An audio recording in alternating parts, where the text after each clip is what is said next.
लेकिन भारत को एक अंधकारमय दौर से गुजरना पड़ा। औपनिवेशिक शासन ने अमानवीय शोषण के कारण देश में घोर गरीबी व्याप्त हो गई। विभिन्न अधिकारियों आज के दिन सबसे पहले हम उन शूरवीरों को याद करते हैं जिन्होंने मातृभूमि को विदेशी शासन की बेड़ियों से मुक्त कराने के लिए बड़ी से बड़ी कुर्बानियां दी। 20वीं सदी के आरंभिक दशकों में स्वाधीनता सेनानियों के संघर्षों ने संगठित राष्ट्रव्यापी आंदोलन का रूप ले लिया। देश का सौभाग्य था कि महात्मा गांधी, रविंद्रनाथ टैगोर और बाबा साहेब अम्बेडकर जैसी महान विभूतियों ने हमारे लोकतांत्रिक मूल्यों को फिर से जीवंत बनाया। न्याय, समता और बंधुता केवल सैद्धांतिक अवधारणाएं नहीं हैं जिनका परिचय हमें आधुनिक युग में प्राप्त हुआ हो। ये जीवन मूल्य तो सदा से हमारी सभ्यता और संस्कृति का अंग रहे हैं। भारत के गणतांत्रिक मूल्यों का प्रतिबिंब हमारी संविधान सभा की संरचना में भी दिखाई देता है। उस सभा में देश के सभी हिस्सों और सभी समुदायों का प्रतिनिधित्व था।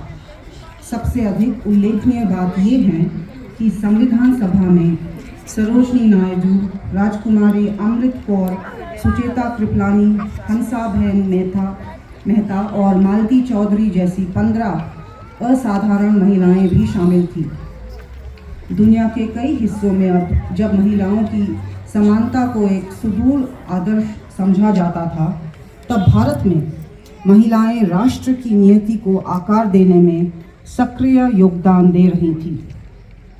हमारा संविधान एक जीवंत दस्तावेज इसलिए बन पाया है क्योंकि निष्ठा सदियों से हमारी नैतिकता परक जीवन दृष्टि का है।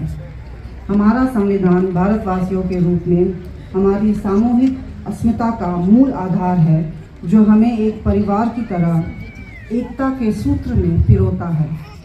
पिछले 75 वर्षों से संविधान ने हमारी प्रगति का मार्ग प्रशस्त किया है।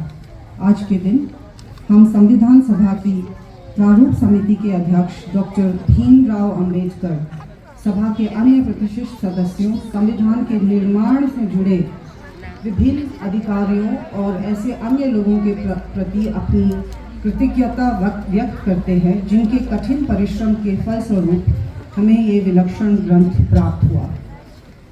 प्यारे देशवासियों, संविधान लागू होने के बाद के ये 75 वर्ष हमारे युवा गणतंत्र की सर्वगीण प्रगति के साक्षी है।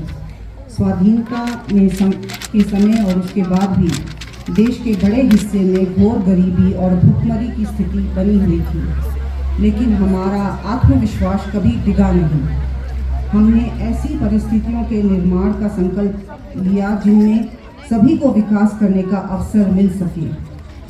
हमारे किसान भाई बहनों ने कड़ी मेहनत की और हमारे देश को खाद्यान्न उत्पादन में आत्मनिर्भर बनाया। हमारे मजदूर भाई बहनों ने अथक परिश्रम करके हमारे इंफ्रास्ट्रक्चर और मैन्युफैक्चरिंग सेक्टर का कायाकल्प कर दिया। उनके शानदार प्रदर्शन के बल पर आज भारतीय अर्थव्यवस्था विश्व के आर्थिक परिदृश्य को प्रभावित कर रही है। आज का भारत अंतर्राष्ट्रीय मंचों पर नेतृत्व की स्थिति हासिल कर रहा है। संविधान में निर्धारित रूपरेखा के बिना यह व्यापक परिवर्तन संभव नहीं हो सकता था। हाल के वर्षों में आर्थिक विकास की दर लगातार ऊंची रही है, जिससे हमारे युवाओं के लिए रोजगार के अवसर पैदा हुए हैं। किसानों और मजदूरों के हाथों में अधिक पैसा आया है तथा बड़ी संख्या में लोगों को गरीबी से बाहर निकाला गया है।